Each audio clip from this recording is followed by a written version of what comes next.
Assalamualaikum warahmatullahi wabarakatuh. Alhamdulillah, wassalatu wassalamu ala rasulillah wa ala alihi wa ashabihi wa man walah. La hawla wa la quwata illa billah, amma ba'du. Alhamdulillah, selalu kita bersyukur kehadirat Allah subhanahu wa ta'ala. Salawat dan salam kita sampaikan kepada baginda Rasulullah sallallahu alaihi wasallam. Pada kesempatan pagi yang mulia ini, kita akan melanjutkan kajian tafsir. Kita akan membahas tafsir surat An-Nahl dari ayat 45 sampai dengan ayat 64. Allah Subhanahu wa taala mengawali ayat 45 yang dikaitkan dengan ayat 46 serta 47 tentang bagaimana kewenangan dan kekuasaan Allah mengazab manusia. Dan kita selaku manusia, Allah meminta kita jangan merasa aman dari azab, dari musibah Allah subhanahu wa ta'ala. Afa aminal ladzina makarus sayyi'at ay yakhsifallahu bihimul ard aw ya'tiyahumul azabu min haitsu la yash'urun. Maka apakah orang yang membuat makar, membuat tipu daya, membuat kerusakan di muka bumi Allah ini tidak takut bahwa Allah akan membenamkan bumi ini ke atas mereka atau membenamkan bumi ini bersama mereka. Di masa kaum Nabi Lut, Allah benamkan mereka ke dalam bumi dan kemudian Allah binasakan mereka semua. Kita yang sekarang menjadi umat Rasulullah sallallahu alaihi wasallam tentu mengambil pelajaran. Jangan sampai peristiwa yang pernah terjadi itu terulang kepada kita. Maka ayat ini mewanti-wanti, janganlah seseorang merasa aman dari azab, dari musibah Allah subhanahu wa ta'ala, karena datangnya musibah berdasarkan ayat 45 min haitsu la yash'urun, tidak dapat diketahui, bahkan terkadang tidak dapat kita sadari. Tiba-tiba azab itu datang, tiba-tiba musibah itu datang. Atau Allah mengazab mereka pada waktu mereka sedang melakukan perjalanan, sehingga tentu mereka tidak dapat menolak, tidak dapat menahan azab Allah subhanahu wa ta'ala. Bagaimana mungkin dalam perjalanan justru kita membutuhkan pertolongan?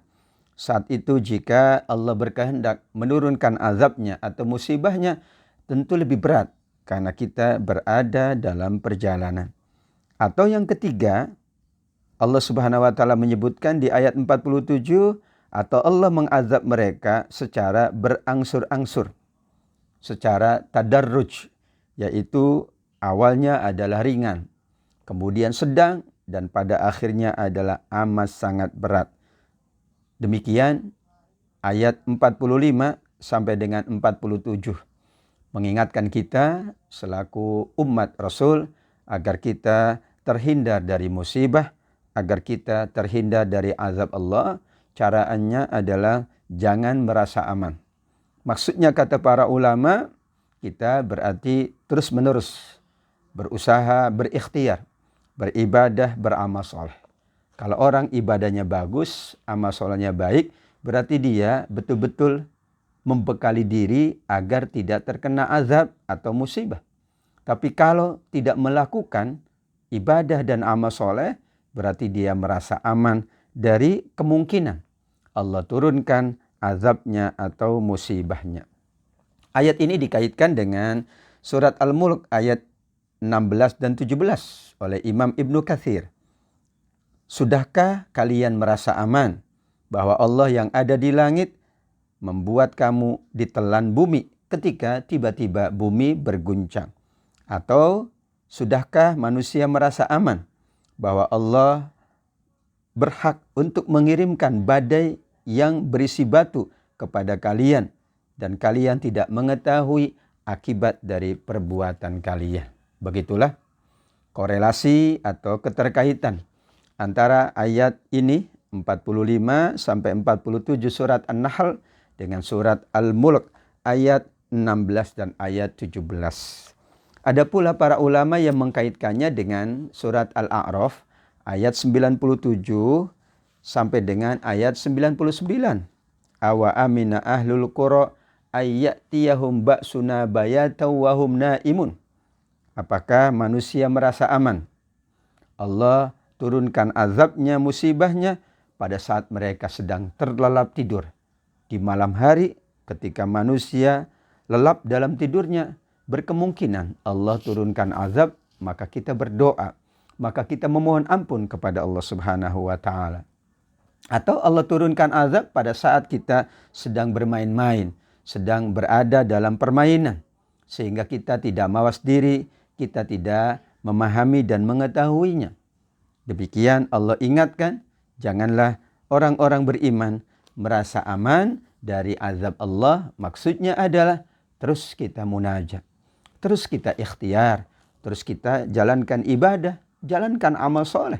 Karena itu adalah penghalang dari azab Allah Subhanahu wa ta'ala.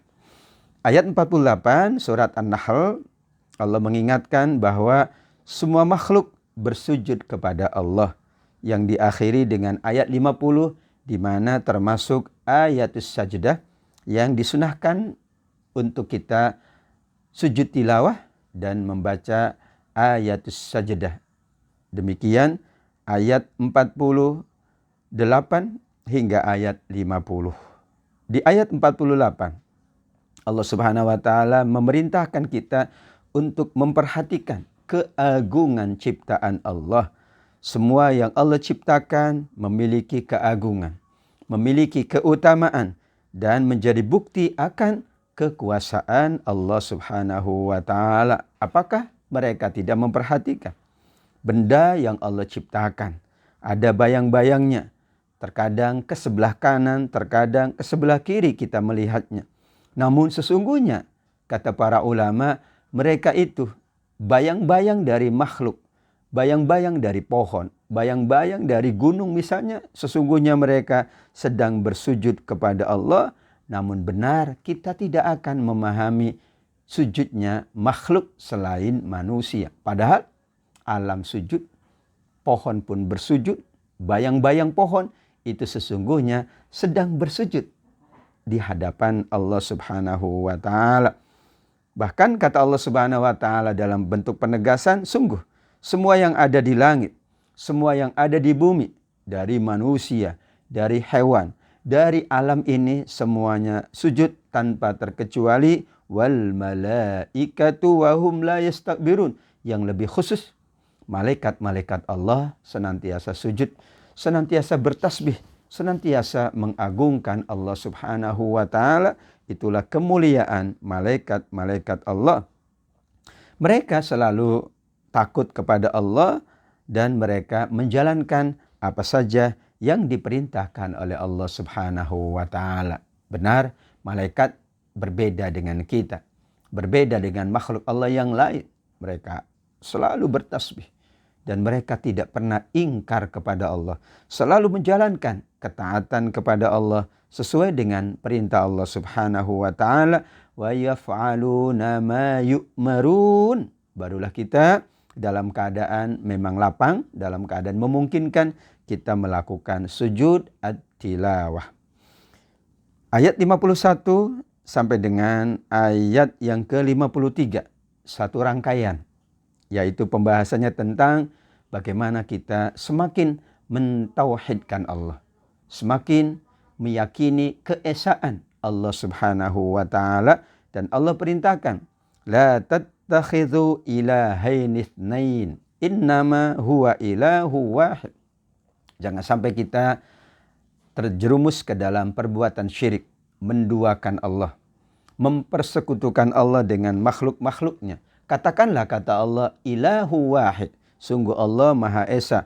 Dan semua makhluk seluruhnya adalah takut kepada Allah. Fa iyaya farhabun. Dan seluruh yang ada di langit, Allah ulangi kembali, semua yang ada di bumi ternyata semuanya pasrah, semuanya taat kepada Allah. Sehingga Allah bertanya kepada manusia, afa ghairallahi tattaqun, yang bukan manusia sujud, taat, selalu bertasbih kepada Allah. Sedangkan manusia kadang ingkar, kadang tidak mau mentaati Allah. Karenanya Allah mempertanyakan, afa ghairallah, apakah selain Allah justru kalian taat, sedangkan kalian tidak mau sujud, tidak mau bertasbih kepada Allah Subhanahu wa ta'ala. Sehingga dilanjutkan dengan ayat 53. Apapun yang kalian dapatkan dari nikmat, sungguh itu pasti faminallah, dari Allah. Tidak ada kenikmatan apapun yang bukan dari Allah. Seandainya di dalam hadis Rasul sallallahu alaihi wasallam mengingatkan, seandainya kalian tidak mendapatkan nikmat Allah, maka carilah bumi yang lain, carilah langit yang lain untuk kalian mendapatkan kehidupan. Bumi saja milik Allah, maka seluruh isinya milik Allah. Langit pun milik Allah, seluruh yang diturunkannya juga milik Allah. Padahal kita sangat bergantung dalam tanda kutip kepada makhluk, karena kita membutuhkan matahari, membutuhkan bulan, membutuhkan air hujan dari langit, membutuhkan bumi yang subur, yang tumbuh tanaman-tanaman untuk kebutuhan kita. Bagaimana kita dengan Allah? Tentu kita amat sangat membutuhkan, sedangkan Allah tidak membutuhkan makhluknya. Untuk itulah diingatkan di ayat 53 tadi bahwa semua yang ada, semua yang kita rasakan adalah nikmat pasti dari Allah. Dan Allah ingatkan, jika ditimpa kesengsaraan, maka kita pula meminta pertolongan kepada Allah. Tsumma idza massakumuddur fa ilaihi taj'arun. Ketika kita meminta kepada Allah, berarti kita mentauhidkan Allah. Ketika kita bermunajat kepada Allah, berarti kita yakin dengan Allah. Dan itu Allah perintahkan. Allah perintahkan sujud, Allah perintahkan pula beribadah, dan Allah perintahkan pula kita memohon pertolongan. Tentu kita ingat dengan surah Al-Fatihah, Iyyaka na'budu wa iyyaka nasta'in. Ya Allah, hanya kepada Engkau kami beribadah, kami sujud, kami beramal soleh, dan hanya kepada Engkau pula kami memohon pertolongan. Ada sebagian manusia, kata Allah, ketika ditimpa bencana, mereka malah mempersekutukan Allah. Bahkan ada yang ketika bencana dihilangkan, kembali mempersekutukan Allah. Ketika kenikmatan, merasakan kenikmatan. Dan semakin ingat Allah. Namun ketika bencana, kadang melupakan Allah. Atau sebaliknya, justru ketika kenikmatan lupa dengan Allah. Ketika bencana, barulah mengingat Allah.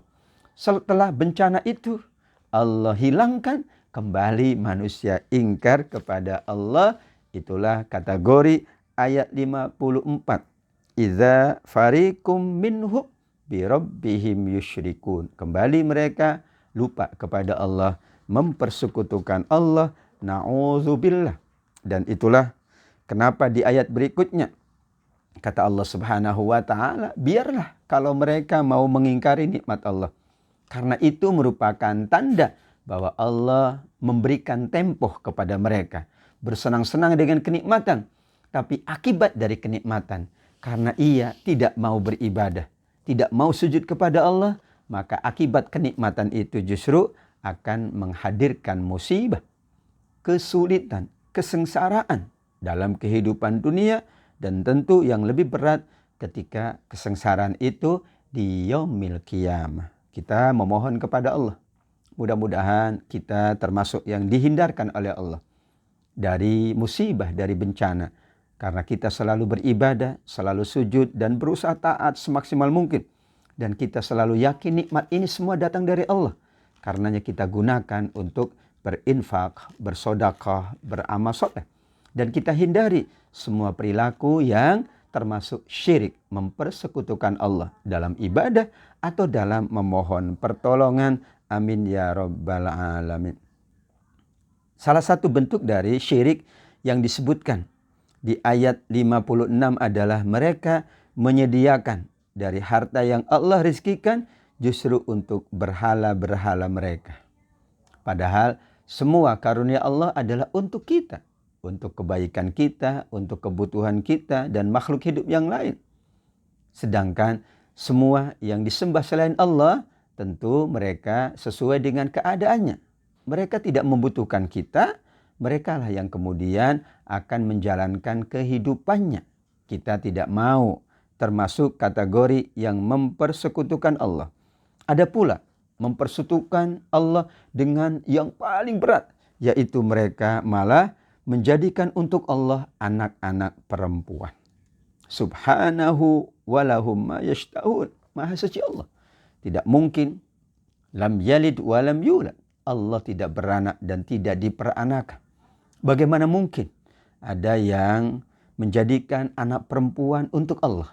Seolah-olah Allah memiliki dan mempunyai anak. Subhanahu wa ta'ala amma yusyrikun.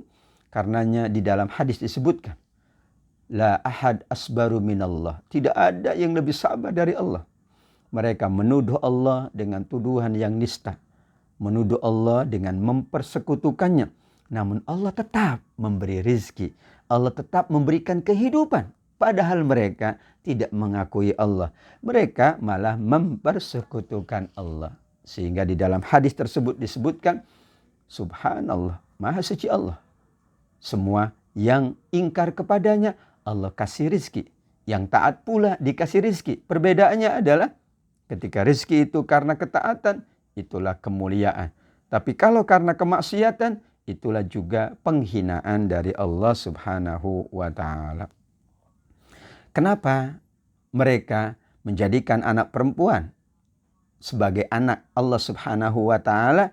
Yang tentu ini tidak sesuai, mustahil, dan tidak layak dengan kemahasempurnaan Allah. Karena ada tradisi di masyarakat Arab, apabila dianugerahi anak perempuan, mereka bersedih. Bahkan mereka tidak mau menerimanya. Sebagian mereka pula mengkubur hidup-hidup anak perempuan mereka. Wa idza busyira ahaduhum bil unsa dhalla wajhuhu muswaddahu wa huwa kadzib. Ini perilaku jahiliyah di masa dahulu. Mereka apabila mendapatkan anak perempuan, bahkan diberi kabar bahwa anak yang lahir nanti perempuan, sudah diprediksi oleh tim medis misalnya perempuan, mereka wajahnya menjadi hitam. Mereka marah, mereka bersedih, mereka berputus asa.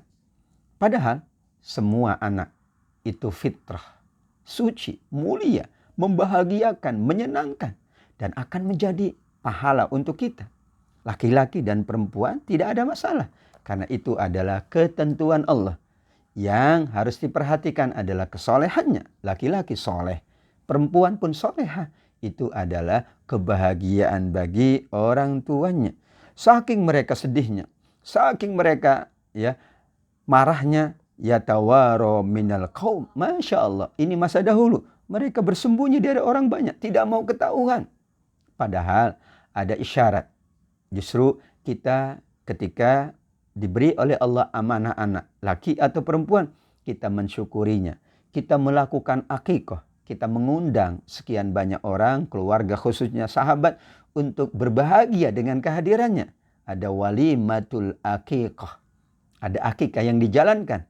Menyembelih 1 ekor kambing kalau untuk perempuan, 2 ekor kambing kalau untuk anak laki-laki. Kebahagiaan. Bahkan kita sedekahkan dari rambutnya. Bahkan kita mengajak seluruh masyarakat berbahagia. Kita siapkan hidangan tentu sesuai dengan kemampuan. Tapi menunjukkan kebahagiaan kita, laki atau perempuan, semuanya adalah amanah Allah. Namun masyarakat jahiliyah dahulu, justru mereka apabila perempuan itu bersedih. Kenapa? Karena ternyata mereka bersepakat atau ada adat yang mentradisi. Perempuan tidak mendapatkan harta waris. Perempuan diperlakukan tidak seperti manusia. Tapi kalau laki-laki dibanggakan. Alasannya karena mereka dapat berperang, karena mereka dapat membela diri dan sebagainya. Padahal di situ justru laki-laki harus bertanggung jawab kepada perempuan. Perempuan dimuliakan. Perempuan dijadikan sebagai cara kita berbakti kepada Allah. Ingat dengan sabda Rasul, kepada siapa aku berbakti ya Rasul?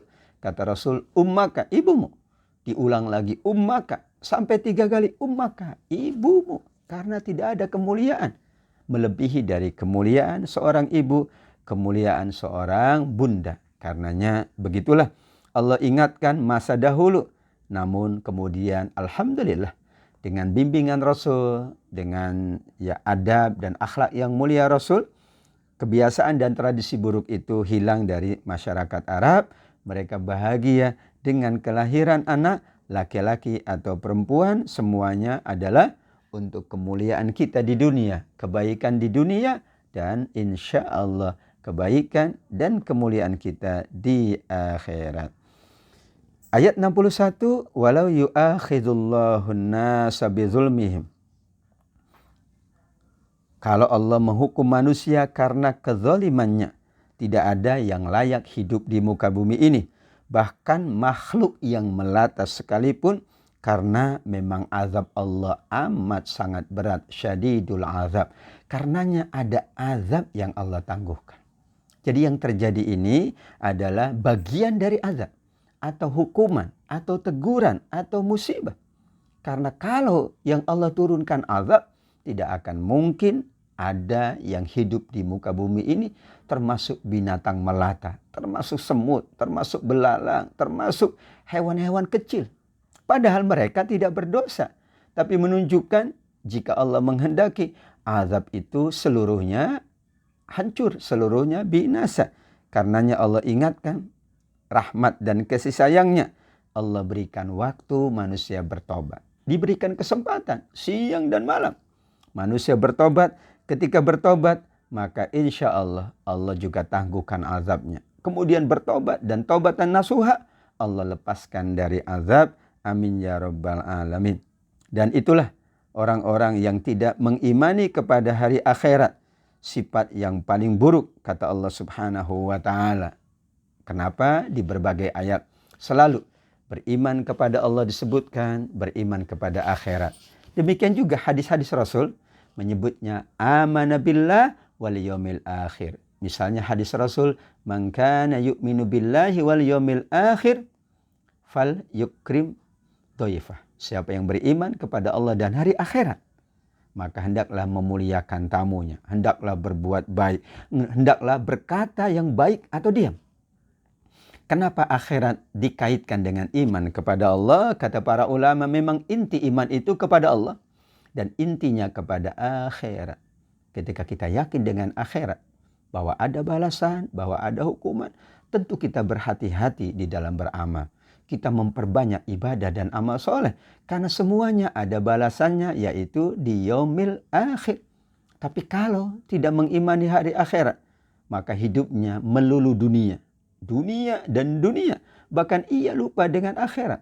Itulah kenapa di dalam surat Al-Qasas ayat 77 Allah ingatkan, wabtaghi fima atakallahu ad-darul akhirah wa la tansa nasibaka minad dunya.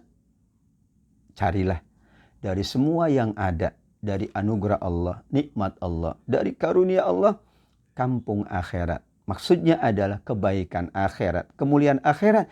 Tapi tetap jangan lupakan bagian dari kehidupan dunia kita. Karena dunia ini jembatan akhirat. Dunia ini media untuk mendapatkan akhirat yang sebaik-baiknya di sisi Allah subhanahu wa ta'ala. Dan tidak ada salahnya orang beramal di dunia, bekerja di dunia, namun orientasinya, namun tujuan akhirnya untuk kebahagiaan akhirat. Harta kita untuk kehidupan dunia, tapi tujuan utamanya untuk kehidupan akhirat. Demikian sahabat kita, keluarga kita, tentu untuk kebahagiaan dunia. Mereka membahagiakan, menyenangkan hati kita, menjadi penyedap pandangan, qurrata a'yun. Tapi kalau itu dijadikan sebagai investasi akhirat kita, tentu sangat membahagiakan. Maka didapatkanlah olehnya hasanat fid dunya dan insya Allah hasanat fil akhirah. Tidak boleh melulu dunia, seperti tidak boleh juga hanya akhirat. Allah subhanahu wa ta'ala menginginkan, Rasul pula menginginkan kita seimbang.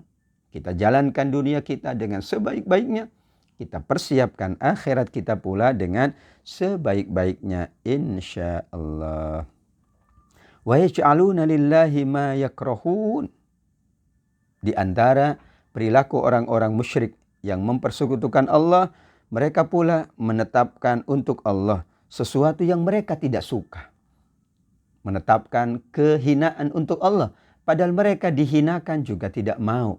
Mereka menuduh Allah dengan tuduhan-tuduhan yang nista, padahal mereka pula tidak mau dituduh dengan tuduhan yang nista. Maka disampaikan, sungguh mereka telah mengucapkan dengan lisan mereka kebohongan-kebohongan. Siapapun tidak ada yang mau dihina, maka jangan menghina. Siapapun tidak mau dinista, maka jangan menista. Siapapun tidak mau diperlakukan buruk, karenanya jangan memperlakukan orang lain berbuat buruk, termasuk kepada Allah Subhanahu wa taala. Ana 'inda dhanni 'abdi bi. Sungguh aku tergantung persangkaan hambaku, kata Allah dalam hadis qudsi. Kalau hambaku mempersangka aku dengan baik, aku akan memperlakukan dengan baik. Tapi kalau sebaliknya, maka wallahu a'lam bissawab. Husnuzon kepada Allah itu ciri, kata para ulama, orang yang tidak mempersekutukan. Tapi orang yang mempersekutukan awalnya suuzon. Allah tidak adil. Allah tidak sayang. Akhirnya dia malah percaya sama yang lain. Hidupku tidak ada gunanya. Akhirnya tidak mau beribadah. Ia lupa bahwa manusia hamba Allah memang wajib husnuzon kepada Allah yang utama. Setelah itu husnuzon kepada Rasulullah dan husnuzon kepada sesama manusia. Kepada Allah husnuzon, kepada Rasul bahwa semua bimbingannya, tuntunannya pasti untuk kebaikan kita. Perintah dan larangannya untuk kebaikan kita. Dan juga kepada semua manusia kita berbaik sangka, insya Allah. Jika itu yang selalu hadir dalam diri kita, kebaikan-kebaikanlah yang Allah berikan untuk kita semuanya. Amin ya rabbal alamin. Di ayat 63, demi Allah, Tallahi laqad arsalna ila umamin min qablika.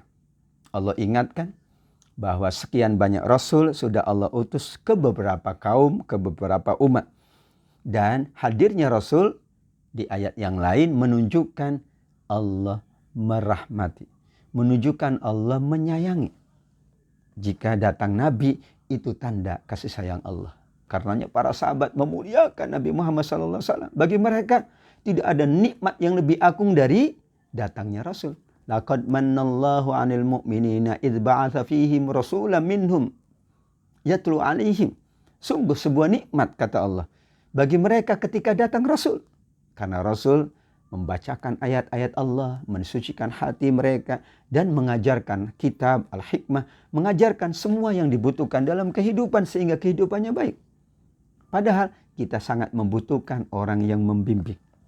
Jangankan perjalanan kehidupan yang panjang, 60 tahun, 80 tahun, 100 tahun. Perjalanan umroh 10 hari, perjalanan dinas 3 hari, perjalanan wisata beberapa hari. Kita butuh guide yang membimbing supaya tidak salah, supaya tidak nyasar, supaya dapat sesuai dengan harapan dan cita-cita. Bayangkan dengan kehidupan ini. Maka Allah bersumpah, demi Allah, sungguh kami telah mengutus beberapa rasul kepada umat sebelum engkau, wahai Muhammad. Namun kemudian, kenapa ada yang ingkar? Kenapa ada yang tidak mau mengimani para nabi? Wa zayyana lahumusy syaitanu a'malahum. Syaitan ya justru yang merusak. Yang buruk dibuat indah oleh syaitan. Yang baik dibuat hina oleh syaitan. Maksudnya adalah pandangan manusia dibalik oleh setan. Yang baik-baik dipandang oleh manusia tidak baik. Yang tidak baik malah dipandang oleh manusia baik. Itu adalah makna fazayyana lahumus syaitan. Salat itu mulia dan baik. Tapi setan akan membuat agar manusia tidak menyukai salat dengan berbagai cara. Salat ini menghabiskan waktu. Salat ini mengganggu aktivitas dan kesibukan. Salat ini tidak ada gunanya. Terus akhirnya orang memandang salat itu tidak baik misalnya. Infak sedekah untuk apa? Mengurangi hartamu. Setan terus membisikkan. Infak sedekah untuk apa? Itu kan untuk dirimu. Kenapa kamu peduli dengan sahabatmu, keluargamu? Kenapa orang yang tidak bekerja kamu bantu? terus menerus. Akhirnya sedekah infak dianggap buruk, sedangkan pelit, kikir dianggap baik. Bukan kemudian berubah, tapi dianggap fazayyana lahumus syaitan, dipandang yang buruk itu baik, yang baik itu buruk. Maka demikianlah Allah mengingatkan untuk itu di berbagai ayat. Allah ingatkan bahwa innama dzalikumus syaitan, itulah syaitan. Memang selalu menggoda manusia sampai berhasil. Kata Profesor Mutawalli Asy-Sya'rawi hafizahullah, bahwa justru setan akan datang dari semua pintu-pintu yang ada pada manusia. Kalau ibarat rumah, ya pintunya ada 10, dia masuk dari 10 pintu. Semua pintu dia akan masuk. Kalau tidak berhasil di pintu harta, ganti pintu yang lain. Kalau itu tidak berhasil, ganti pintu yang lain. Bahkan dalam sholat pun menggoda, dalam puasa menggoda, dalam keluarga pun menggoda, dalam persahabatan pun digoda supaya tidak baik hubungannya, supaya keruh, disebarkan fitnah dan lain sebagainya. Karena memang inna syaitana lakum adu, sungguh syaitan itu kata Allah di ultimatum sebagai musuh yang nyata bagi kita semuanya. Fahuwa waliyuhumul yawm walahum azabun alim. Sehingga saking manusia sudah terperdaya oleh syaitan, menganggap syaitan segala-galanya. Syaitanlah yang memberikan petunjuk seolah-olah. Syaitanlah yang akan menguasainya. Syaitanlah yang akan menitahkan apapun. Gerakannya adalah dibimbing oleh syaitan, ya diarahkan oleh syaitan. Na'udzubillah. Sehingga dia betul-betul sudah dijadikan oleh syaitan sebagai hambanya. Bahkan ada disebut sebagai auliya asy-syaitan, teman setia dari syaitan laknatullah alaihi. Kalau demikian, walahum azabun alim, layak bagi mereka yang memperturutkan nafsunya, mengikuti langkah-langkah syaitan, mendapatkan azab yang pedih dari Allah Subhanahu wa taala. Ayat 64, Allah mengingatkan tentang Alkitab. Sebelumnya mengingatkan para rasul, dan itu termasuk rukun iman, mengimani semua rasul, semua nabi Allah. Mengimani kitab-kitab Allah Subhanahu wa taala.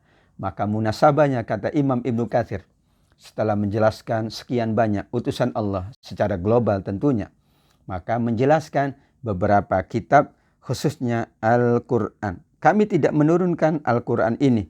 Wa ma anzalna 'alaikal kitaba illa litubayyina lahumul ladzi ikhtalafu fihi wa hudaw wa rahmatan liqaumin yu'minun.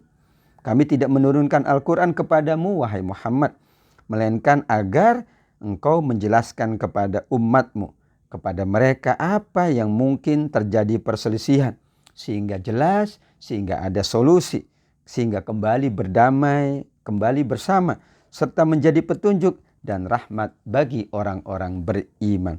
Ada 3 di antara fungsi Al-Quran yang wajib dijalankan oleh Rasul, yaitu Rasul wajib menjelaskan seluruhnya tentang Al-Quran.